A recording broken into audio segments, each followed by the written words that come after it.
We're back to another episode. Like we said last time, we're for another episode of Olympics topics today again. But before we get into it, tell me what happened to you this week on the way to work.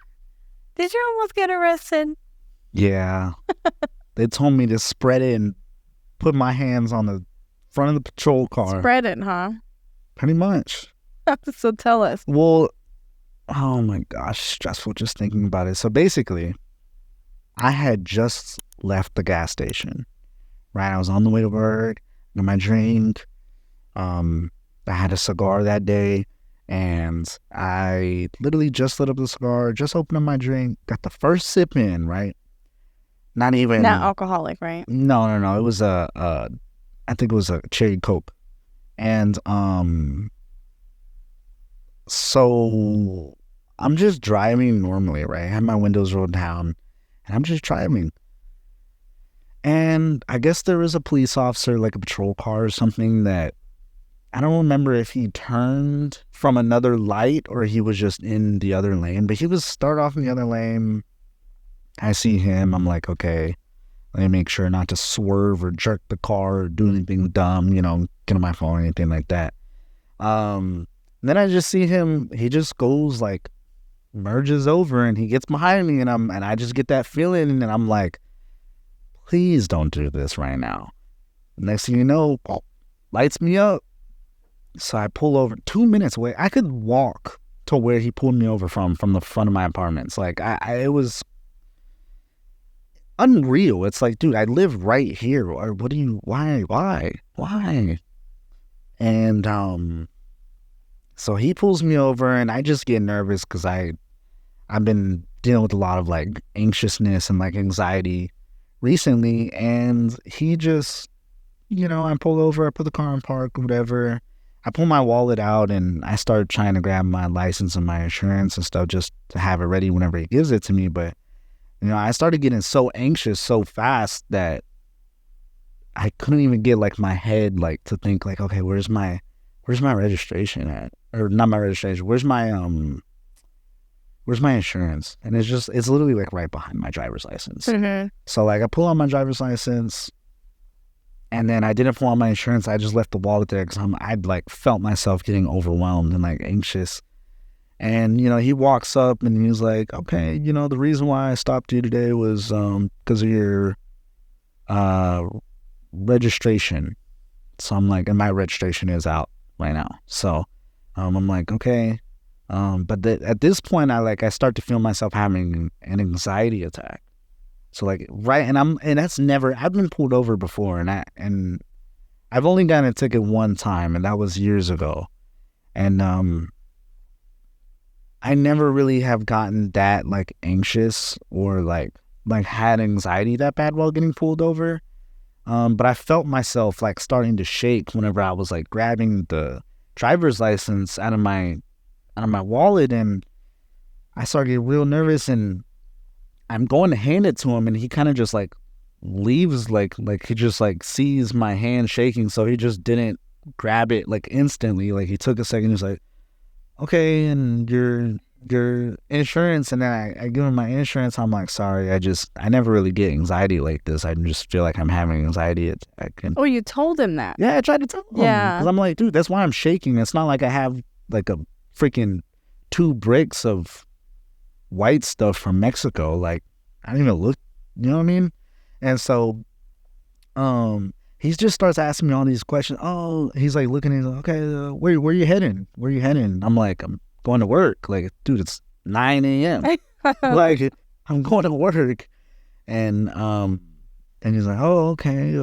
What do you work? And I'm like, I work at the law office of Brian Fagan. We do like family law, criminal law, and estate planning, and all that stuff, and the criminal defense and stuff. And he's like, oh, okay, well, where are you coming from? And I'm like, well, I'm coming from my apartment that's literally right down the road, like right there at the end of the road. He's like, oh, and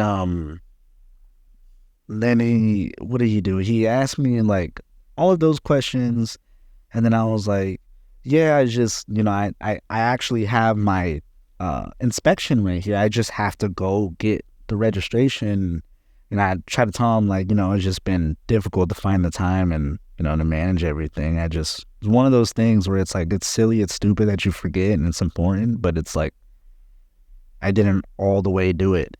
And he's like, okay, so how long have you been there? I was like, I moved there in January. And then he was like, oh, so this isn't the same address on my license. And I'm like, you haven't changed your address? No. And I'm like, well, I changed it through the post office and everything, but not my driver's license. So I'm like, no, I still have, that's the old address. He was like, oh, where's this at? And I'm like, it's off of Louetta. It's called this. So like, he's all the better. He just asking me all these questions before he even goes back and runs my stuff or like whatever he has to do. And, I try to tell him, like, I have family, close family of mine that's, part of the sheriffs, and I know, like, people, I guess, but I tried to tell him that, and he was like, okay, well, do you have any methamphetamines or like he asked me like every single drug, like the hardest ones, like that and the white stuff and like the fet, and he asked me like LSD and like the hallucinated, and then he ended off with like the typical one that everybody does in other states that are legalized. I don't want to say it just because I don't want to get in trouble for it or anything, but I'm like, no sir, no sir, no sir. And he's like, okay, well, do you mind if we like stop, or if do you mind if I do a search on your vehicle? And I'm like, I didn't know what to say, so I'm just like, I mean, yeah, sure, like if you want, I guess. But I'm like, I'm still like shaking at this point. I'm still like shaking up because now I'm like physically. Like, yeah, so? Like physically. Like I at first I was like it was shaking like a decent amount, and then like, he's talking to me and he's just asking me all these questions. Like I don't even have a second to breathe and be like, okay, like he's going back to his car. Let me just take some deep breaths. Like nothing. He's just asking me these questions back to back to back to back. And then he like pulls me, or he didn't pull me out, but like then I was like, okay, yeah, sure. So I grab my the door handle, and I grab my keys just to make sure I don't leave anything like out, like my keys and my phone, because my key is not attached to my actual ignition key, the fob.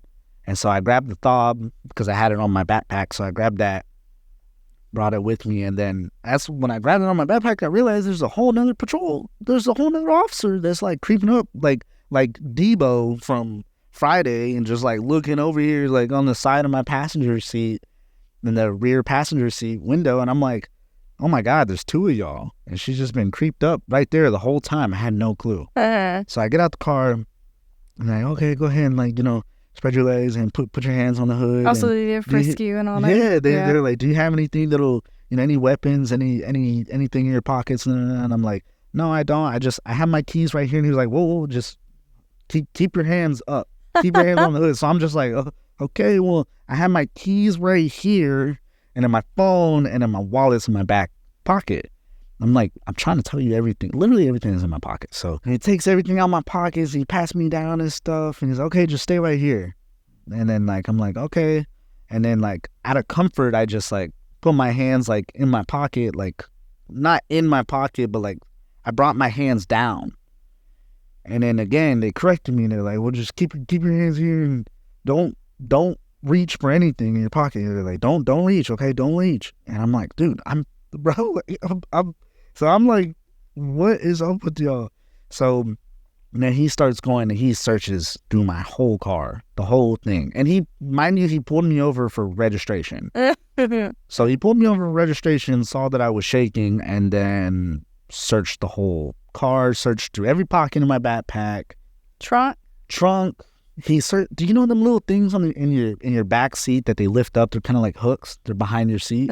Dude, I just realized today when I was pumping gas that even those were open. Like he looked in every little crevice under my seat. You can tell like people be hiding shit, even little things like that. Yeah, that's and crazy. I'm just like, I'm like, dude, he went through everything. Like he tore up the back seat, not tore it up, but I have seat covers, and those are messed up. them little hook things in the back were open and stuff. I don't even know what that is. How long did it take for him to search everything? I don't know, 15 minutes. I don't know, something like that. Because I was going to be at work like around 9:20 something. Probably the other like patrol 9:20. too? She searched him? No, she was just standing there she was standing there with me, and she was like, well, yeah, you know, what do you, like, why are you so, like, I was just trying to talk to her like a normal person. Like, man, I've just been stressed out recently. And I had an anxiety attack 2 days prior to that, in the middle of the night. And she was like, well, what are you so stressed out? Is it work? I'm like, it's everything. Like, I'm human. I'm just stressed. And y'all patting me down, searching me. So I'm on my way to work. I have a meeting at 10. Y'all, it's 9:30 and y'all are still stopping me. I'm still 20 minutes away. Then y'all ask me if I'm on all these crazy things, and then you search my car. And I'm like, and then the girl officer, like, I'm just talking to her, and I'm like, yeah, you know, like, so do you think I'm gonna get like a ticket for the registration, or like how is that gonna? Because I'm already thinking like, okay, I just want to know what the result of this is gonna be. Like, am I gonna get a ticket? Am I not gonna get a ticket? And then can I go to work? So she was like, well, you know, yeah, I mean, I maybe I'm not sure, but I was like, okay, well, you know, okay, I guess. And she was like, well, you know, if you don't have anything in there. I was like, I don't have anything in there. Like, I just want to go to work. I'm stressed out. And she's like, well, you don't have anything in there. You shouldn't have anything to worry about and stuff. And I don't know if their body cam was on or whatever. I didn't know none of that. He just asked me on the spot and caught me abruptly. And I'm just like, I guess you can search. Like, yeah. I just thought it was part of the process. Like, I'm just like, okay, if I refuse this, do y'all take me to jail if I refuse? That's what I really thought. Because if you refuse a search, it's like, okay, you can refuse the search, and then you'll have to get a lawyer, and then you have to fight it, but then you go to jail because I don't know. I mean, I've heard different instances to where you should never consent, especially if you know yourself. Like, obviously, you knew you didn't have anything on you. Yeah. You have no drugs, no alcohol, nothing. You didn't do anything wrong. It was just a routine traffic stop that they stopped you for registration. Okay, cool. You could have went out, you know, about your day and just be over with. But if you refuse it, they need to have a strong probable cause for them to be like, okay, I can see that you have a container open, alcohol, you know, we're gonna have to search you. And then people were like, well, I messed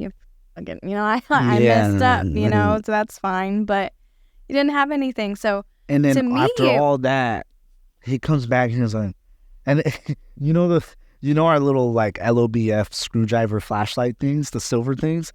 So he gets in my backpack and he finds one of those, and he's like, and it's like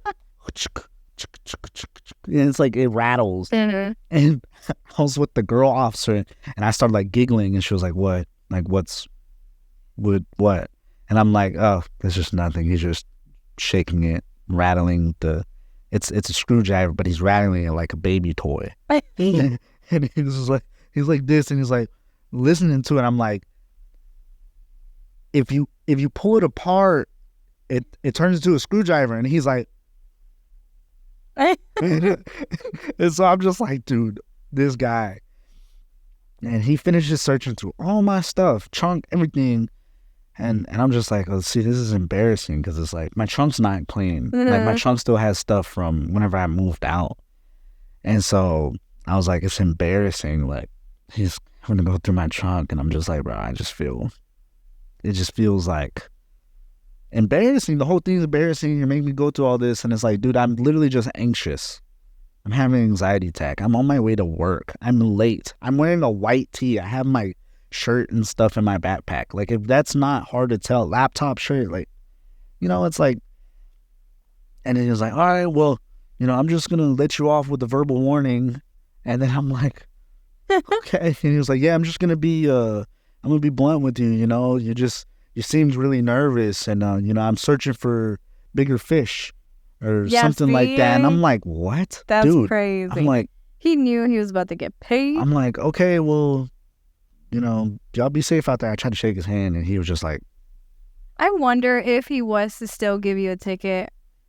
I wonder if they're afraid of you coming back to court and be like, that's what they I illegally, thought. That's what I thought. Search my. But although it's not illegal because you did give him consent, but maybe he probably got like. Oh. But here's the thing, though. If I didn't give him consent, what if he starts doing like other things, like going into my eyes and right? That's what I'm saying. Doing other stuff, but it's like nonetheless. How do I know if you actually like have a? I don't know. How do I know if they could do that or not? And like that should be more understandable. Like I get nervous when I get pulled over, even though I didn't do. And I've never had an anxiety attack like during that. I've never gotten that nervous, and so I'm just sitting there like shooken up like afterwards, and they just like hopped in their car, and even then, still behind me after everything's done, still behind me, and I'm sitting there, and I'm just like nervous, and I had to just like compose myself for a second because it still felt like I was getting pulled over, and I'm like. I had to take a deep breath and just drove off in it. It took a different route just to get away from them. Yeah. And it was just like, what the heck? Well, even if you did get arrested, Haley would have saved you. Yeah. So you had a whole law firm to stand up for you and be like, oh, well, this is going to get dismissed. Right. But it was just like, what the heck? Like, why? No. Oh. And then whenever I put whenever I was talking to the lady and she was still searching the car, like I did that comfort thing again, and I tried to put my hands in my pocket like that. Oh, they wouldn't let you. Like, she was like, no, keep your hands up there, like don't. And I'm like, dude, y'all just searched my pocket. I know, but it's like I get it though, because I know that's a safety concern for them. But they just pat me down. That is true. But if it's so much of a, maybe you have something small. I don't know. If it's that much of a safety concern, put me in cuffs. Yeah. Don't not put me in cuffs and then tell me I can't even drop my hands. Oh, like what? But I think there's still a fine line of whether if they can detain you without any reasoning of detaining you. You know what I mean? Like you're not making any trouble. If they're searching the car, I think they could detain you. I don't know. All I was hoping is that they didn't put cuffs on me because my shoulders messed up. And have you ever been cuffed? No. I've always been scared that.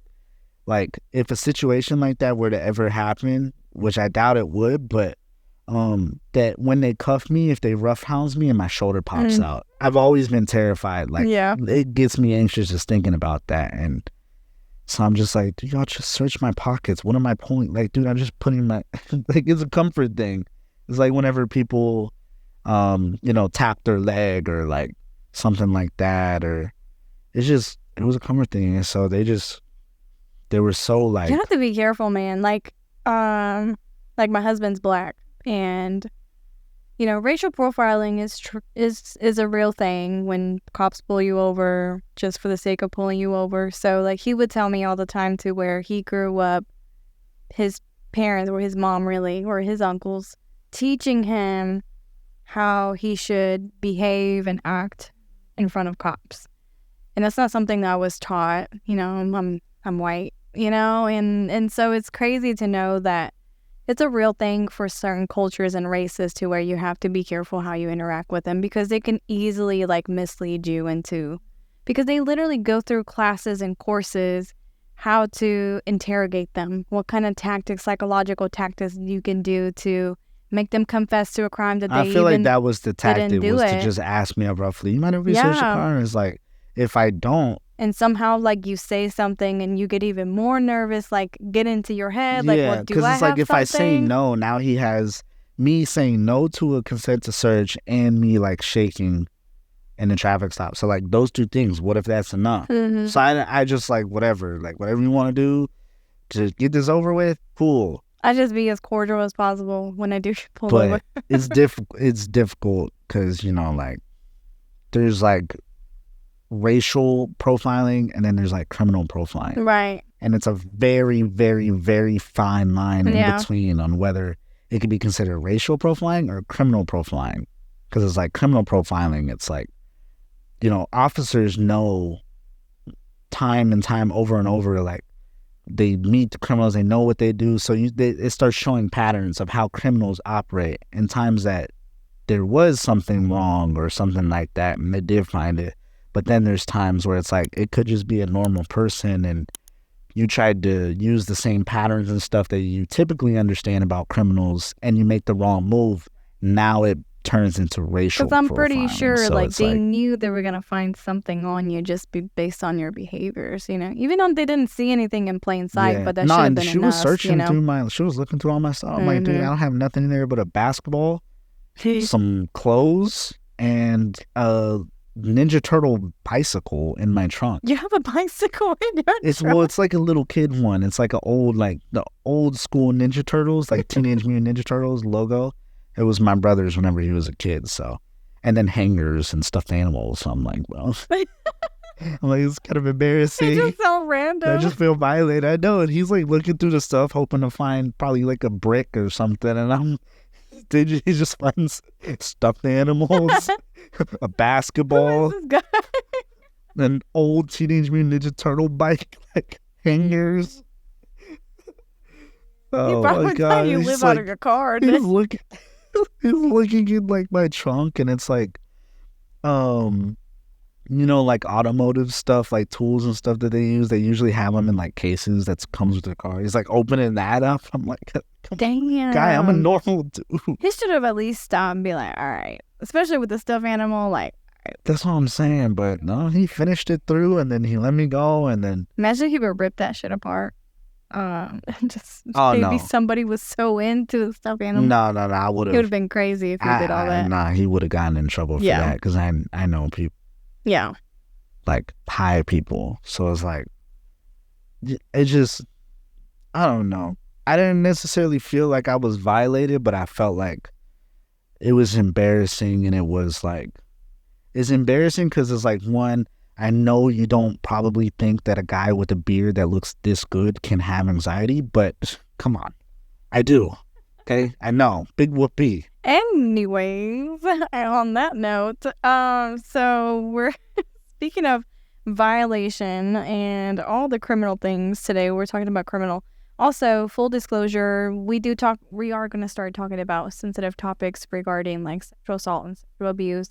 So if you're one of those that may triggered because you may have experience or whatever, I highly, strongly advise you not to watch further on. I hope you guys can check it out in our next episode, but we are going to start talking about that. So just full trigger warning here. But we're going to talk about Larry Nassar today, about his allegations of sexual assault and abuse towards the gymnast, specifically for USA Olympics. And he was like a sports medicine person, right? Sports medicine person. I don't know what the actual name is. It's probably like some sort of kinesiologist or something. It's osteopathic medicine.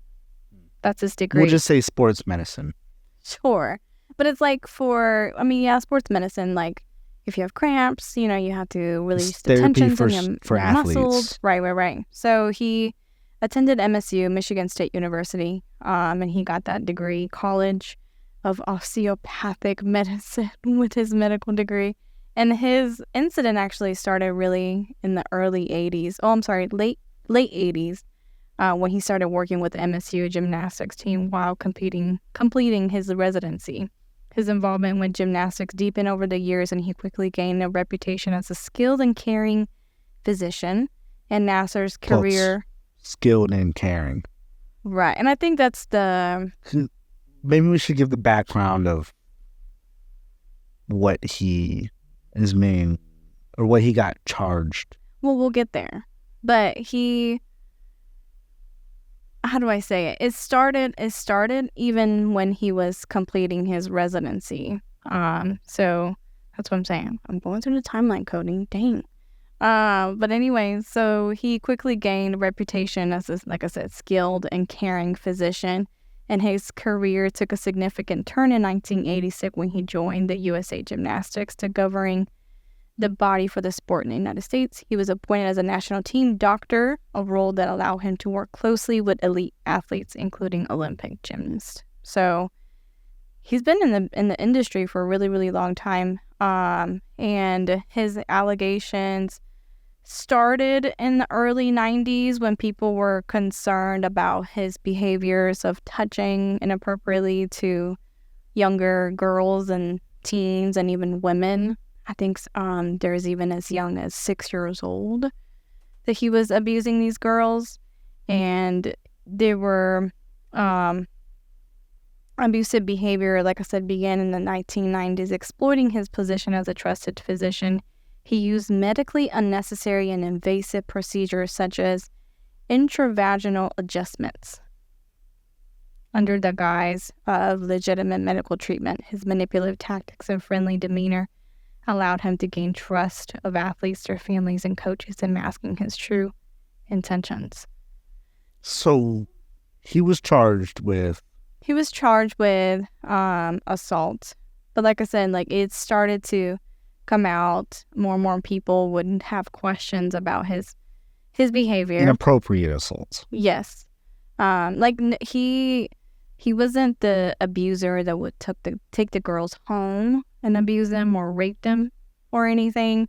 And I think that's why he was able to keep doing this for such a long time. It was like one of those hidden in like broad day, did it right in front. Right. And nobody thought to question it. And it was his work. You know, it was at work. It was his work. So nobody would question, like, well, it's part of a procedure, like he called it, which is crazy. And, you know, with little girls and teens, like, unless you're really taught to understand this is right and this is wrong, you really don't know, because you think it's part of the routine as, you know, as an athlete.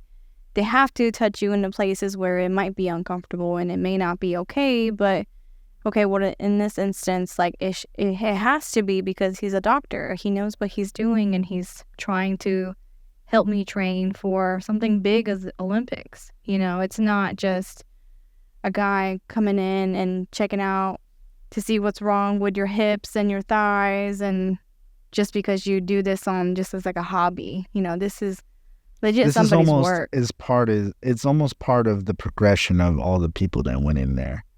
Progression as an athlete. What do you mean progression?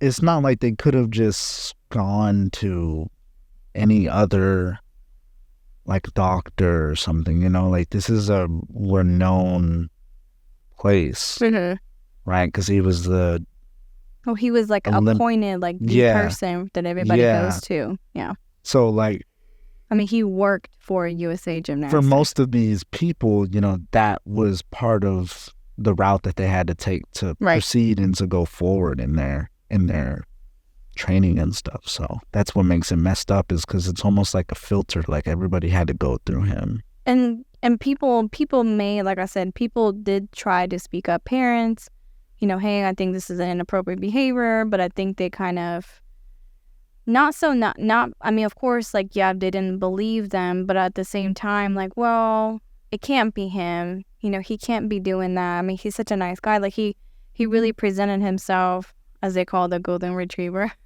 to where you're so outgoing and happy and cheery all the time, to where I guess he didn't give off like the typical creeper vibes, you know, like, oh, he's not creepy, you know, he's just a normal, like, people would invite him for dinners and having him over to their home, vice versa. So it's just, and he had a wife, he had kids, you know, so I can understand it'd be kind of creepy, like, oh, like, you don't have a wife, you don't have kids, you're by yourself, and then this is like what you do, like, which is cool and all, but you're gonna start to question, you know. But I think because he has such a normal, picture perfect type life, he can't be a bad person, you know, just like any other doctors, like pediatricians, you know, they're typically more cheering and, you know, happy in front of kids to make them feel comfortable. So I think he just gave off the same demeanor. So they kind of brushed it off. MSU did the same thing as well when some of those gymnastics from the institution made allegations towards him, and they kind of did nothing to it. But then the case actually really began to unravel in 2015 when investigative journalists from the Indianapolis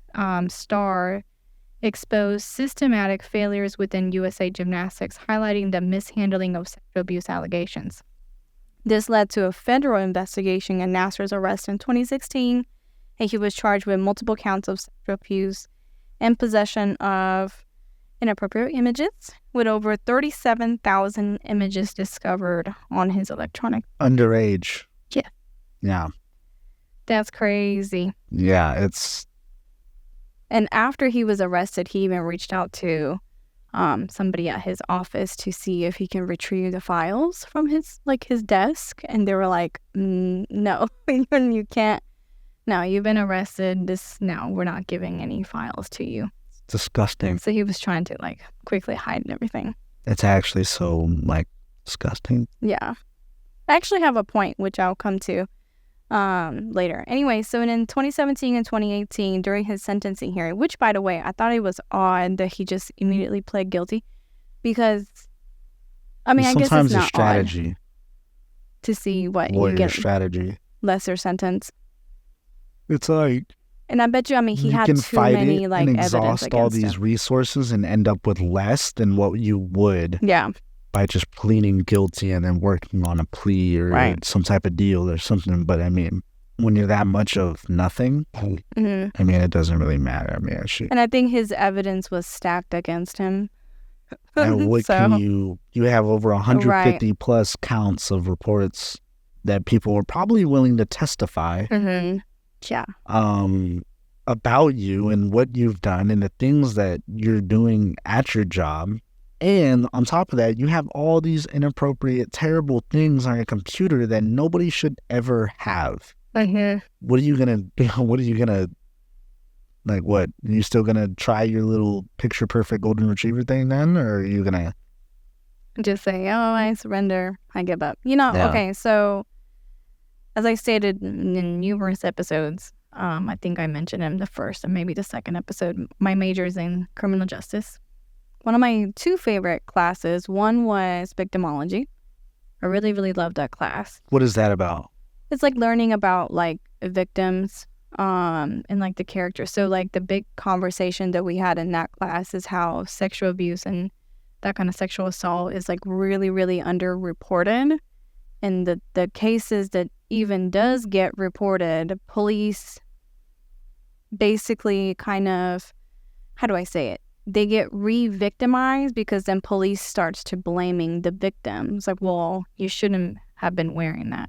Or you shouldn't have been doing they can't this. really blame them for it. Their job is to ask and to build a report on it. Right, so it's but they don't. So there's a huge statistics of that, again, sexual assault and sexual abuse goes underreported because the police does not further investigate when the report does come to them. It's also another statistic. It's a little bit separate from this. Another statistic is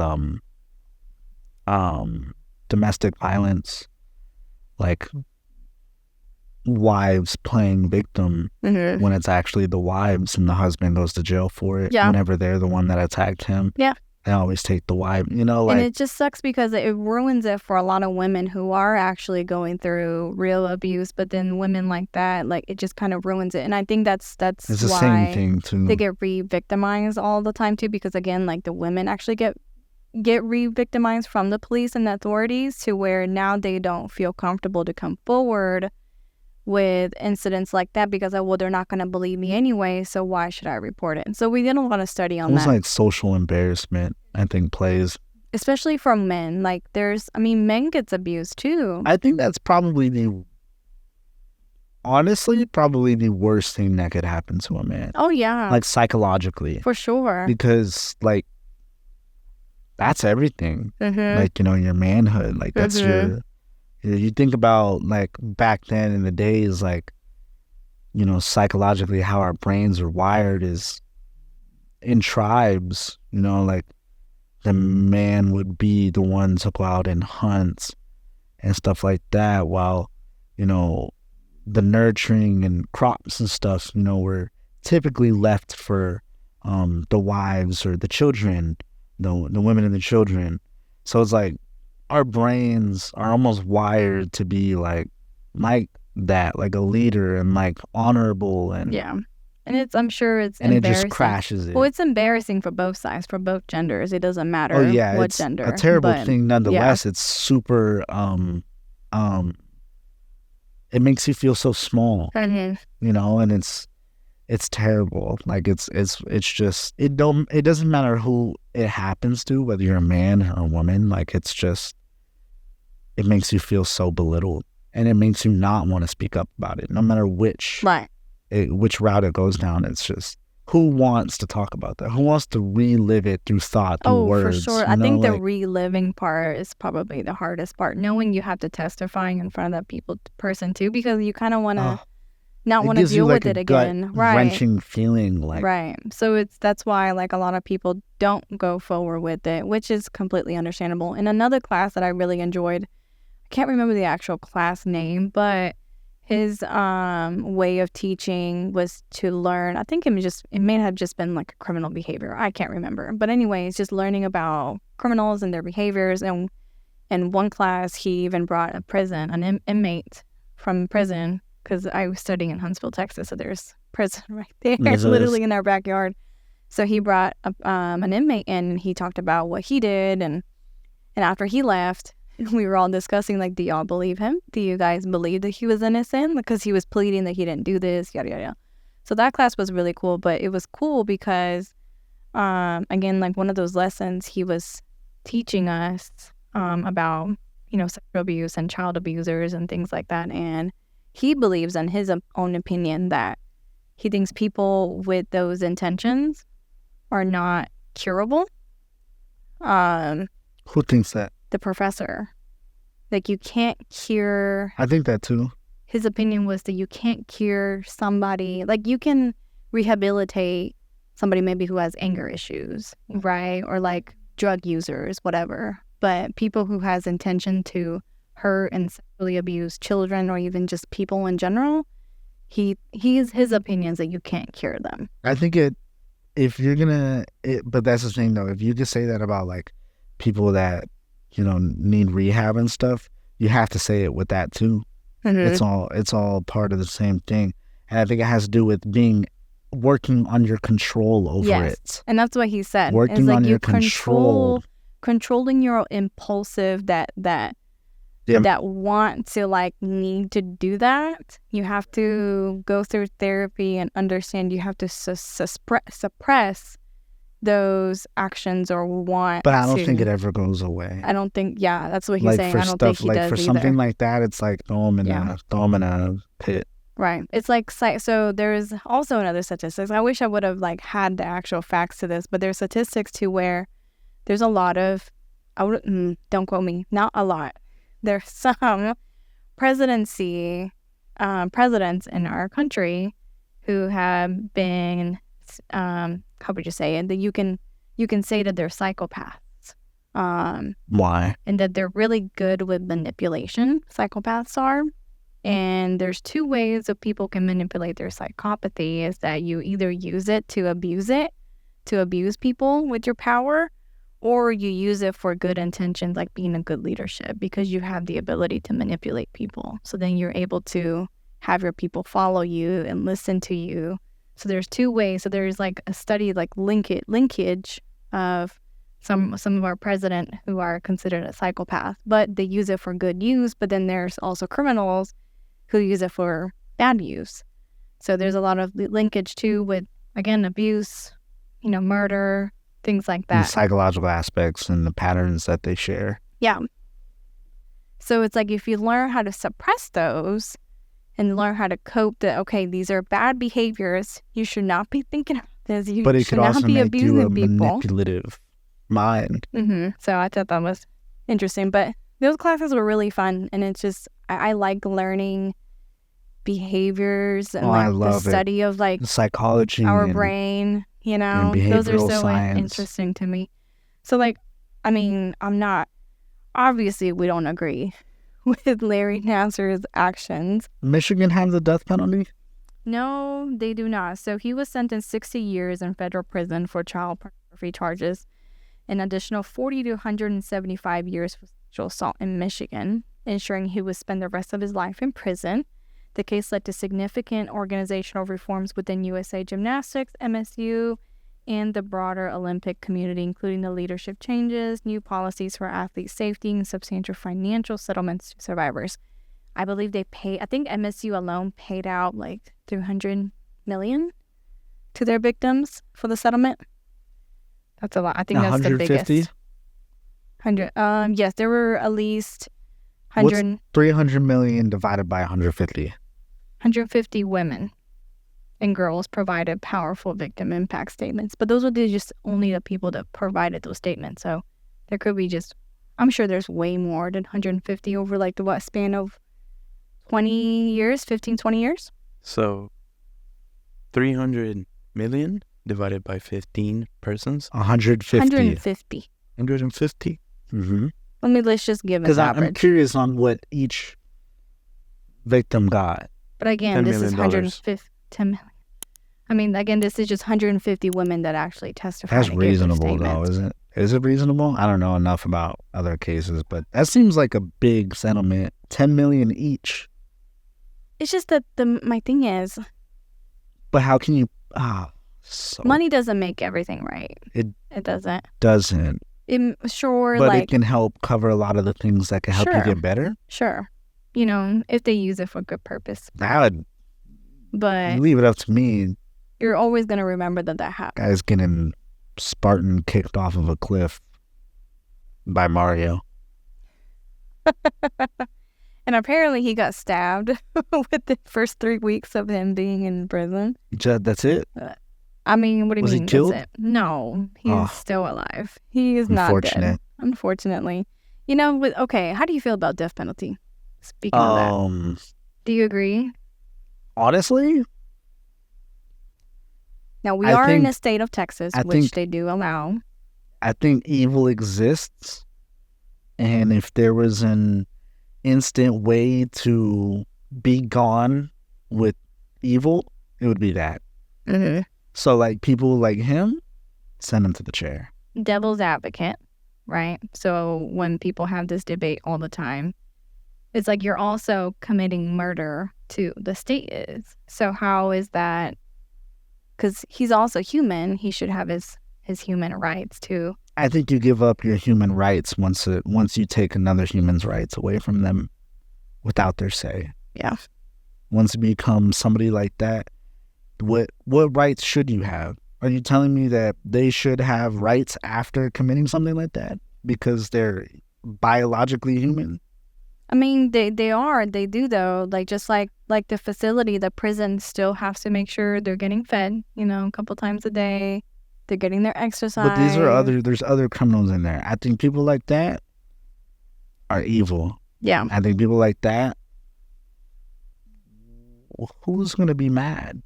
Who's genuinely going to be mad if they're not there anymore? Or some people would rather seeing the perpetrator Suffer and rot in prison. be But there what and they don't suffer understand and is not get an easy way out. that only happens if the person feels. See, there's like 3 routes. This is only if they feel bad about what they did. It goes on to they feel really bad, so they come to terms with it and they try to change and they realize that it was a terrible thing. There's they do it and they think about it and they get comfortable and they make peace with it. Or you have the other option where it's like it actually gets a hold of them and it like throws them into a psychiatric ward to where they're in solitary for, trying to do something to themselves to get rid of it. But at that point, it's like, it's a gamble. I mean, you can never go back. And he'll probably have a better chance looking forward in his life than any of those girls ever would. Yeah. So the only erase him from existence. And then what purpose does he too, serve to the state? What purpose after that? What benefit do you bring to the world? Yeah. That's how I view it. Is like, if you have nothing but evil to give to the world, why are you here? I wish I need to do, next time I'll be better. I want to pull like all these statistics again because it just, makes my brain start thinking. But there's also statistics somewhere in which I wish I had in my hand right now to where a lot of these criminals, when they do get sentenced, even in those large sentence like that, they'll probably serve a third of it and they'll get let out with parole. So that's it's the like, judicial system, right? I mean, because that's the prison is overpopulated. It's going to be more reserved for people who did the serious crimes. the people in power. Yeah. Like, our county, Harris County, has a lot of issues with putting people away and need to be put away, and letting people out that don't need to be let out. I get it's populated and everything. I get it. And that's why But you're people throwing continuously away bad people. make crimes again. Yeah, and it's like y'all are letting all this crime happen because no.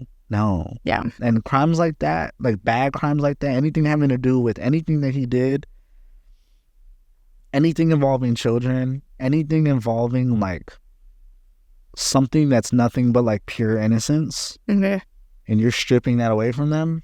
Because remember, he didn't get sentenced to life. You know what I mean? He just got sentenced 60 years. So again, he may only serve 10 years and be let out after 10 years. Who knows? With good behaviors, whatever. That's an impact that won't forever change their lives.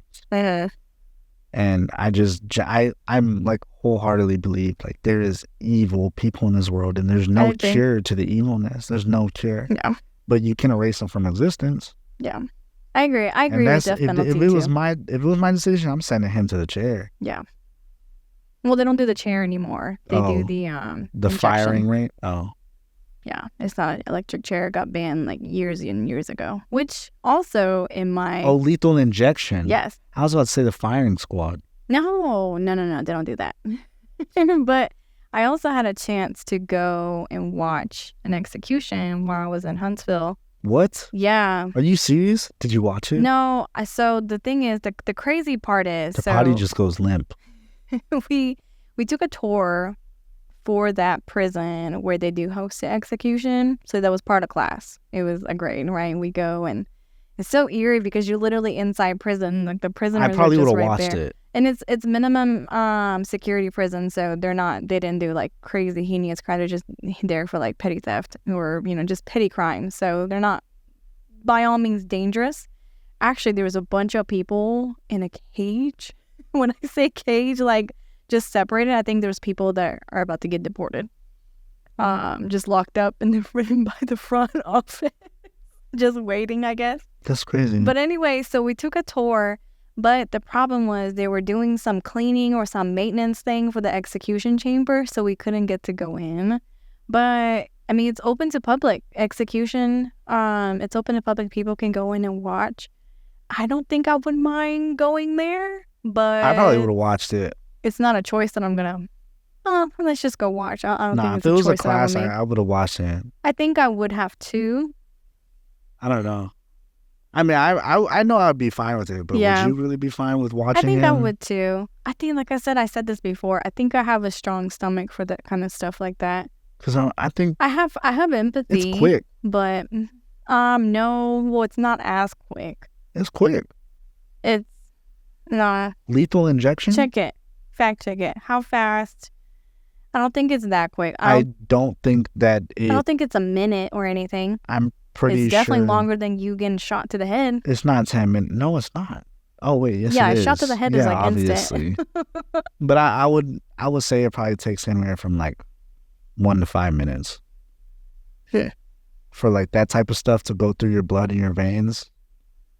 Maybe 10. So with legal injection, the body usually dies or the person deceased after 2 minutes. Yeah. Oh, It's that quick. was longer. No, because think about it. They put it straight into your Yeah. blood flow, like straight into your veins. It goes straight to your brain. Is there pain? Do they feel pain? I wonder if I'm they sure the feel body like, probably like tenses up. Like you start to feel your do you feel stuff like you're just having shut a heart down. attack or something? Supposedly, it's a mixture Yeah. of a lot of chemicals. So it's not just one. They inject you with several. So Yeah. the first one might be one to put you a little bit to sleep or Yeah. relax. And then the final one, which is the lethal one, Cuts.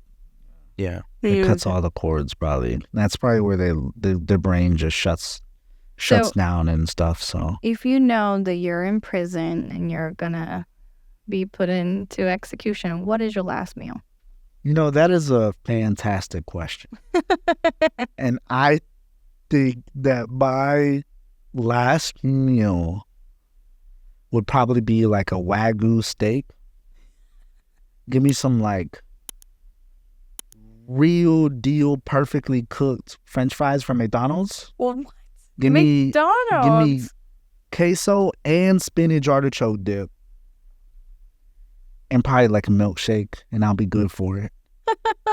I'll be good for it. Why artichoke? Why? Because That's there's such a weird some of the most combination. exquisite tastes I've had in my life. Interesting. Wagyu steak. You know what Wagyu steak is? Yes, it's Japanese. It's called Wagyu. Whatever. You got the milkshake, some like super nice milkshake, probably like a Cookie Monster milkshake. You got the McDonald's fries, fire. When they're perfectly made, so good. Yeah. Best fries around. I prefer Whataburger fries, but anyway, go ahead. Whataburger straight too. That's cool. But yeah, it's just that would probably be it. Not maybe like a, and then just for like dessert, give me like a blueberry pie and some milk, a chocolate milk. I'll go out with chocolate or regular milk. So what do you think you would have for your last? Me, if I have the ability for my grandma to cook for me and then ship it over, Oh, that's then, so like, fire and sentimental too, though. I would get everything Japanese. I would have my grandma cook me rice balls. She makes the best rice balls. I would have her make tamagoyaki, which is like an egg thing. Buffalo chicken dip. Chicken. I would probably have as a protein, maybe like a teriyaki salmon or something. And that sounds good. White rice. And there's this it's called soybeans. You want him to go fried rice? No, I want For your plain white last meal? rice and natto and just tea. Like, I just want all authentic, like, Japanese meal possible. That's what I would want. Yeah. Just something light. That's fair. But somebody like him doesn't deserve a last meal. No, well, he's not going to get one anyway. 'Cause My he's gonna be personal there. opinions. Look, if you agree with me, you agree with me. If you don't, I'm sorry, and I respect your opinion too. But me personally, I just think like you can never go back from that. It's like, I mean, child abuse, I think, is like the lowest of the like lowest of think about it. what you're doing. It's the absolute purest form of life. Yeah. A child, a baby. And it just makes me feel sad for the parents because a lot of these, like, abuse was happening right in front of their eyes, in front of the And parents. imagine so, like, how they feel. as you will feel guilty, like, You as a feel like you parent, failed. right? Like, I let my child go through this and I didn't know, even though I was right there and I thought I was doing everything right. Like, well, maybe they didn't let them, but maybe they failed. right? I mean, you'll still feel like you're a failure, you know, as a parent, because you're supposed But to it's not protect their them. fault. Right? No, it's not. Because there's people Definitely out not. there that are more manipulative and more tricky and more sneaky and more smart when it comes to committing bad crimes and stuff like that than you would ever be aware of. That's why, like, we don't even let our kids go to sleepovers anymore. Same thing, you like, know? We just don't that's know. fair. I think my mom used to be like that too. Yeah. The same thing though, like how I was talking about how the police officer, he went through all those little things. See, I would have never thought about that, but there's people out there that actually do that. Mm-hmm. So it's like, you know, like it's just a terrible world in it. I know. Not everybody is nice as they seem. And so he's still alive? He's still alive. He is serving his sentence. But I bet you, I'm going to call it, I don't think he's going to serve his full term. I don't think so. Somehow he's going to let out early. Yeah. Or be there until really he dies. But I don't know. We shall see. Well, anyways, guys, if you enjoyed this episode, don't forget to subscribe, like, comment, see what you thought about this topic. Again, What do you guys think about the death penalty? Do you think that it's okay for some crimes? Do you think that it's only okay for like very, very bad crimes, or is it not okay at all? Because at the end of the day, I wonder everybody's human. if, like, the victim's family have a say in it. Like, why don't they allow that? Why Instead would of, the like, a victim's judge family have a say in it? to be like, I want this person to be punished this way. Because they don't own that person. Hence why the family doesn't get charged for the crimes that he does. Because he's his own person. Yeah, but I feel like you should. I mean, I guess that's why the impact statements are powerful, and that's why it's important, so the judge can hear and that person that did the crime can hear what they went through. But what if, you know, because I've seen some shows and Netflix. There's Why would they who would want to claim somebody like that and be like, okay, look, this is my son, daughter, brother, sister, whatever. I think that they should get this. I'll take like nobody's gonna want to take. Who wants to take responsibility of a monster like that? You know? No, but as a victim. Oh, the victim have a say. I thought you said I thought you meant his family. I'm over here like, why would his family what? You know? As a victim family, like they should have at least an opinion of what should happen. They probably all wanted him to die too. I'm pretty sure, but they should take that into consideration. I guess, like I said, that's why the impact. I think they do actually. The statement. I was watching something in it, and it said like they were trying to get released on bond or something. That they were trying to do something, get something waived. Because the person that they did the crime to, you know, said like, you know, they hope that things get better and you work on it. And the person that did the crime was like, you know, that person didn't deserve it. And that was the most appreciation and forgiveness that anybody has ever given me. So when he tried, it got denied though. Yeah, it got denied. So. But that's crazy. That takes a lot of guts to forgive think somebody. About it. Those people can be swayed by judgment. So the person, if the victim's family has a say and they get swayed, that means that person still has a chance to sway their judgment in the person who committed the crime's favor. Yeah. You know, you never know. That's why there's a judge, somebody who shouldn't get swayed by judgment. Right. Just go straight to the point. All right, guys. Well, let us know what y'all think. Tell us what your last meal will be, too. Two questions. Death penalty, should it be allowed? And why? And then two, the second one, what would your last meal be? Thank you, guys. Tune in for next week for another episode. Bye, y'all. Thank you for watching another episode of Legal Lounge. If you enjoyed this episode, you can always give our office a call to schedule your free 30-minute consultation with one of our team members. Check the description below and give us a call today.